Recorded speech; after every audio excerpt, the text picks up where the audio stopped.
કેમ છો? Welcome Shilpa's kitchen recipes.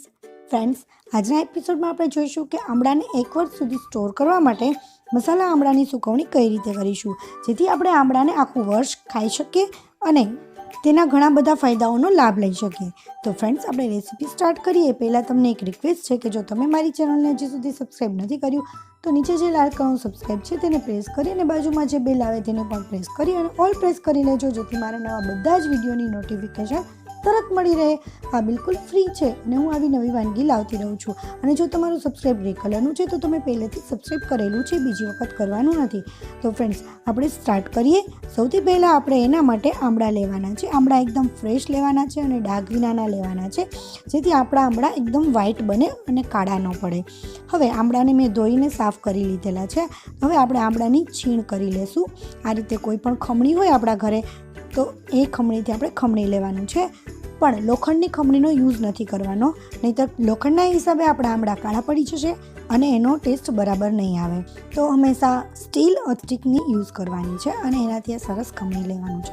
હવે આપણું બધું સરસ ખમણાઈ ગયું છે અને તમે જે પણ પ્રોસેસ કરો એ બધી જ પ્રોસેસ આપણે સ્ટીલમાં જ કરવાની છે અથવા તો પ્લાસ્ટિકમાં કરવાની છે. હવે આ આમળાને એકદમ સરસ રીતે આપણે નીચવી લેવાના છે. તમારાથી બને એટલી તાકાતથી નીચવી લેવાના છે.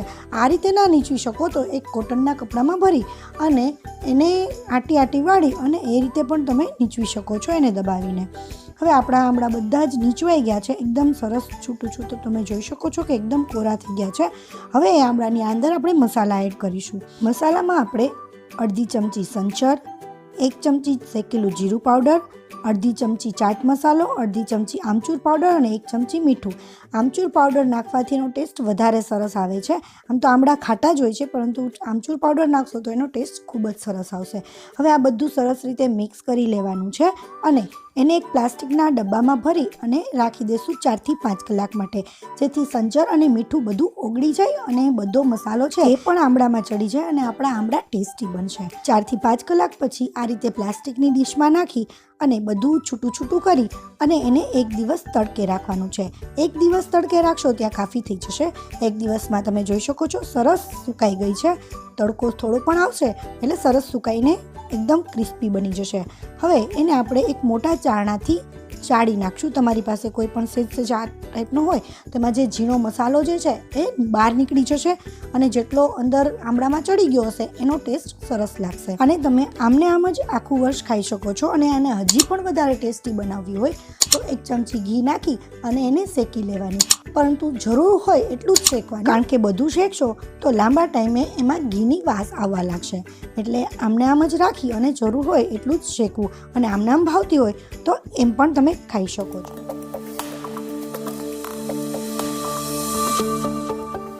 ફ્રેન્ડ્સ, આમળા એટલે વિટામિન સીનો ખજાનો. દરરોજનું એક આમળું ખાવાથી ઘણા રોગોમાં ફાયદો થાય છે, પરંતુ આમળા તો માત્ર શિયાળામાં જ મળે છે, તેથી તેને ઘણી બધી અલગ અલગ રીતે સ્ટોર કરતા હોઈએ છીએ. તેમાંથી એક આમળા કેન્ડી એટલે કે મીઠી આમળા સ્લાઈસ બનાવીએ છીએ, પરંતુ એ સરખી બનતી નથી અને કાં તો કાળી પડી જતી હોય છે. તો આજના એપિસોડમાં હું એવી સિક્રેટ ટિપ્સ લાવી છું જેનાથી તમારી આમળા સ્લાઈસ એકદમ પરફેક્ટ બનશે અને કાળી પણ નહીં પડે અને આમળાની સ્લાઈસ જરા સંકોચાશે પણ નહીં અને એકદમ મોટી જેવી બજારમાં મળે છે તેવી જ રહેશે અને એકદમ સફેદ રહેશે. અહીં 500 ગ્રામ આમળા લીધા છે અને સૌથી પહેલાં જોઈએ તો આમળાની પસંદગી કેવી કરવાની, તો કે આમળા ડાઘ વિનાના, મોટા અને પાકા હોવા જોઈએ. વધુ લીલા આમળા કાચા હોય છે. હવે તેને એક પ્લાસ્ટિકના ડબ્બામાં ભરી અને ફ્રીઝરમાં 2 થી 3 દિવસ માટે રાખી દેવાના છે. 2 થી 3 દિવસ પછી આપણે જોઈશું કે આમળા કેવા થઈ ગયા છે. આમળા એકદમ કઠણ થઈ ગયા છે, પથ્થર જેવા. આમળા એકદમ બરફ બની ગયા છે. તમે અવાજ સાંભળી શકતા હશો, બરફ જેવો અવાજ આવે છે, એકદમ પથ્થર જેવો. હવે આ આમળાને આપણે પાણીમાં રાખી દઈશું, એમાં પાણી ભરી લઈશું અને એને 5 થી 6 મિનિટ માટે એમને રહેવા દઈશું. એટલે આપણું પાણી જે છે નાખેલું એ પણ ઠંડુ થઈ જશે અને એ પાણી ચેન્જ કરી અને બીજું પાણી બદલાવી લઈશું. એ રીતે 3 વખત પ્રોસેસ કરશું એટલે આમળા રૂમ ટેમ્પરેચર ઉપર આવી જશે અને એકદમ સોફ્ટ થઈ જશે. આમળા જ્યાં સુધી સોફ્ટ થાય ત્યાં સુધી અને રૂમ ટેમ્પરેચર પર આવે ત્યાં સુધી આપણે પ્રોસેસ કરવાની છે. હવે આપણે આમળા સોફ્ટ થઈ ગયા છે, તમે જોઈ શકો છો એકદમ સોફ્ટ થઈ ગયા છે અને એ આમળાની સ્લાઈસ પણ આરામથી થઈ જશે. એક વખત ચપ્પુથી આ રીતેનો જે કાપો હોય ત્યાં કાપો પાડી લેશો એટલે આરામથી સ્લાઈસ એની થઈ જશે અને બરાબર પરફેક્ટ સ્લાઈસ નીકળશે. પહેલી સ્લાઇસ છે એટલે થોડો ઘણો પ્રોબ્લેમ થયો છે, બાકીની બધી સ્લાઇસ એકદમ સરસ નીકળી જશે. તમે જોઈ શકો છો પરફેક્ટ નીકળી છે આખી. હવે એ રીતે બધી સ્લાઇસ એકદમ પરફેક્ટ નીકળશે.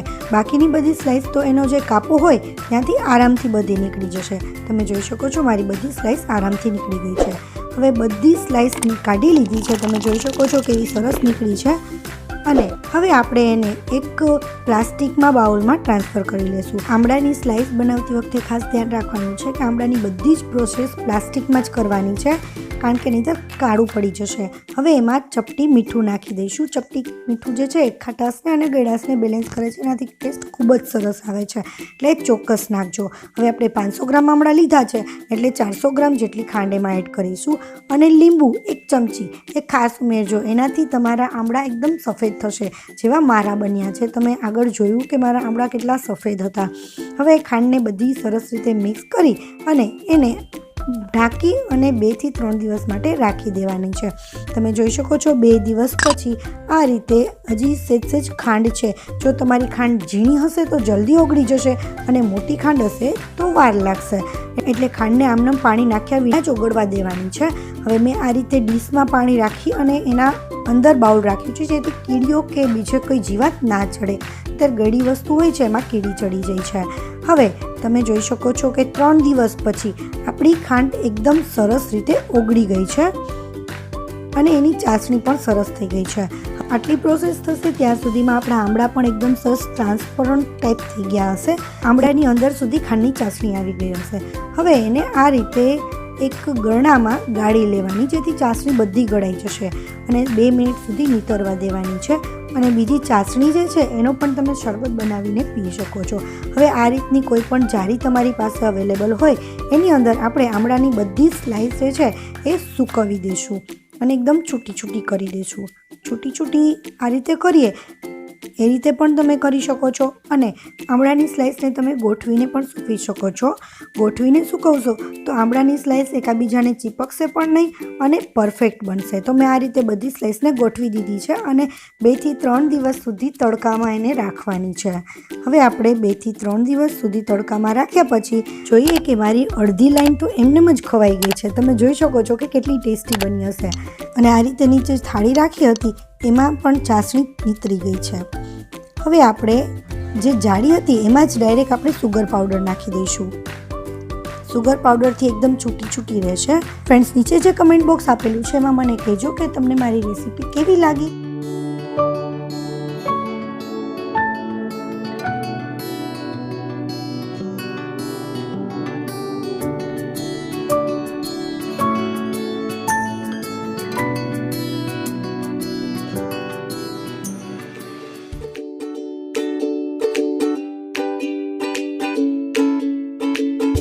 Welcome Shilpa's kitchen recipes. Friends, આમળા એટલે વિટામિન સીનો ખજાનો. દરરોજનું એક આમળું ખાવાથી ઘણા બધા રોગોમાં ફાયદો થાય છે, પરંતુ આમળા તો માત્ર શિયાળામાં જ મળે છે, તેથી તમે તેને ઘણી બધી અલગ રીતે સ્ટોર કરી શકો છો.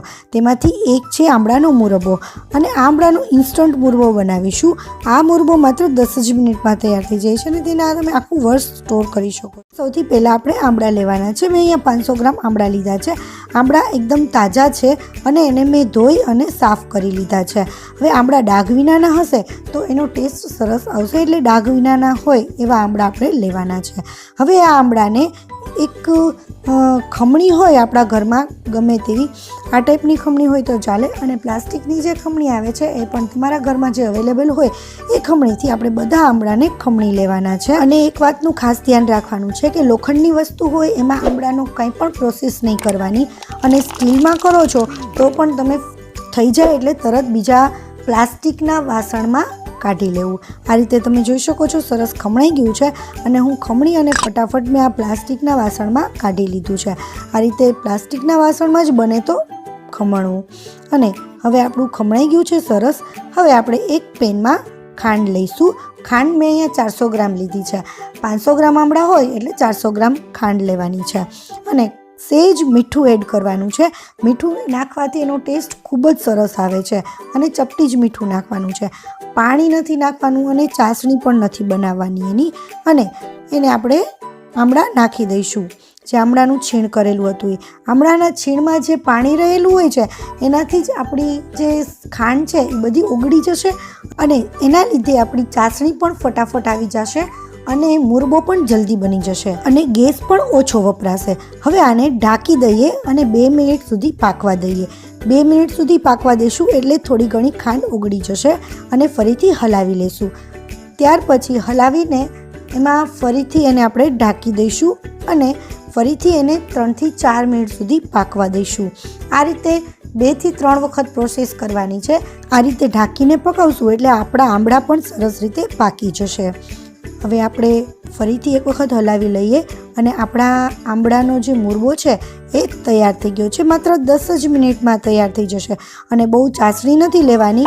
આ રીતે ખાંડ હાથમાં ચીપકે એટલી જ ચાસણી આવવા દેવાની છે અને જો વધુ ચાસણી આવી જશે તો એ ઠરશે ત્યારે ખાંડ જામી જશે. એટલે માપની જ ચાસણી આવવા દેવાની છે. આપણો મુરબ્બો બની ગયો છે. તમારે આને વધુ ટેસ્ટી બનાવવા માટે એલચી કે તજ પણ નાખી શકો છો. ફ્રેન્ડ્સ, જો તમને મારી રેસીપીમાં કોઈ પ્રશ્ન હોય કે પછી કોઈ નવી રેસીપી શીખવી હોય તો મને કમેન્ટમાં જણાવજો. ફ્રેન્ડ્સ, તમને મારી રેસીપી ગમી હોય તો એક લાઈક આપી દેજો અને આવી જ નવી રેસીપીઝ જોવા માટે મારી ચેનલને સબસ્ક્રાઇબ કરવાનું ના ભૂલતા. Thank you for watching. Next recipe સાથે ફરીથી મળીશું. ત્યાં સુધી બાય બાય.